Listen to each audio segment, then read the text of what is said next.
What's going on, guys? Welcome back to another scooter video. Today we're gonna head up to Centerville Skate Park, and I've got a couple tips in my book that I want to share with you guys. So stick around till the end of today's video, and you guys might just learn a thing or two.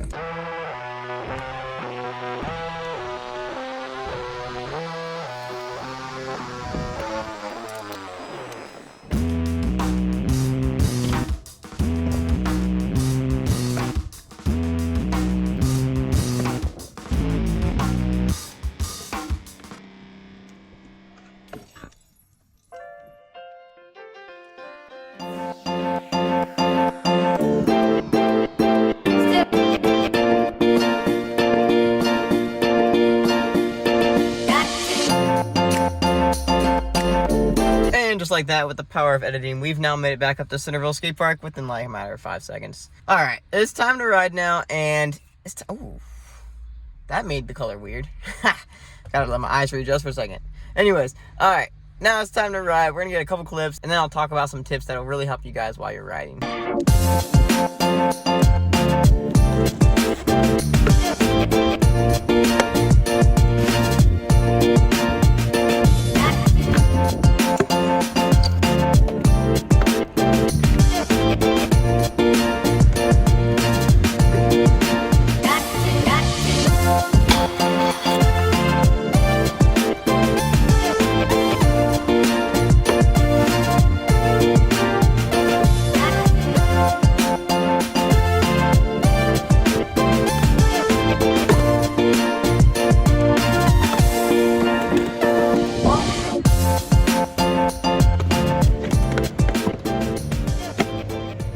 All right, now that I'm nice and sweaty, let's jump right into a few tips that's gonna help you guys become better scooter riders. So for step number one, what we wanna be focusing on is our core fundamental tricks. So this comes to whips, bar spins, and rotation tricks. When it comes to anything that involves the deck leaving your feet, you wanna make sure that you have the core fundamental trick of actually catching your deck. This is gonna make any trick like bri flips, buttercups, inwards, any trick that the deck leaves your feet and it needs to come back and catch. Learning that core fundamental whip, catch motion is going to be the hugest thing to actually getting, consistent with your tricks and nailing them every single time. So I want you guys to focus on that. Also, while you guys are working on the core fundamental tricks, try your best to practice the rotations of tricks like buttercups as many times as you can. If you guys can get that motion down, it's going to make the trick a lot easier when it comes to actually sending it in the air. So really focus on tricks like buttercups, bri flips, kicklesses, and tricks like that that are really going to involve the core motion, and it's going to help you guys get a lot better at actually manipulating your scooter around in the air. And overall, you're just going to be a lot more of a controlled scooter rider when it comes to just riding at the skate park or street or whatever you guys are riding. It's just going to make you a better scooter rider all around. Now, diving into another tip I want to point out, a great tip that you guys should be doing, it's kind of common sense, but wearing pads. I know it's not necessarily the cool thing to do at the park, padding up and making sure your head to toe is safe. It's not the funnest thing, and honestly, I get a little annoyed with it too. Wearing the pads kills the mobility, and when you're just trying to have a chill sesh, the last thing you want to do is put on pads. But trust me, more often than not, when I don't put my pads on, the session gets worse. So I'm not willing to send tricks that I normally would do throughout the day, and also my confidence level are to the ground. I just perform better when I have my pads on. So always make sure that you guys have a good set of pads. For starters, I would make sure you guys got a good helmet.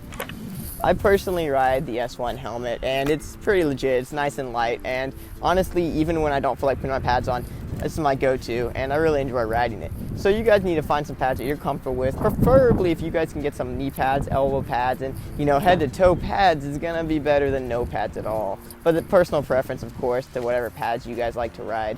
But just would recommend, of course, strapping on the helmet at all times and, just becoming better riders. It's going to give you a lot more confidence when it comes to landing tricks like we talked about when you practice your core fundamental tricks. If you guys are able to wear your pads, you're going to be a lot more likely to commit to tricks and have a lot more confidence to actually send the tricks. So that's a great one, and I know it gets overlooked a lot, and it's kind of like everybody says it, wear your pads, but I really want to be serious with you guys. You guys really want to wear some pads. Get some good pads, and make sure you guys aren't getting hurt at the skate park. Moving right into the next tip, I want to point out something that you guys can be actually doing at home before you even get to the park. You guys want to grab yourself a good old banana. Now you guys are probably like, man, what are you going to do with a banana? It's not going to help you ride. But trust me, if you've ever ran out of wax, you're gonna want it. No, I'm just kidding. I'm not even gonna finish that. No, but seriously, a banana is great because it helps minimize your cramps. If you guys ever been like mobbing through a bowl and you're pumping as fast as you can, maybe for like up to a couple minutes at a time, and then all of a sudden you start getting some fatigue and like cramps, well, bananas are really gonna help with that. So I always try to eat a banana before I ride, maybe a little bit before I ride so it don't, start burping up on me or anything. But then the next thing that's gonna complement that banana is gonna be some water. I always try to pump my body with a ton of water before I actually go out and ride. So make sure you're nice and hydrated.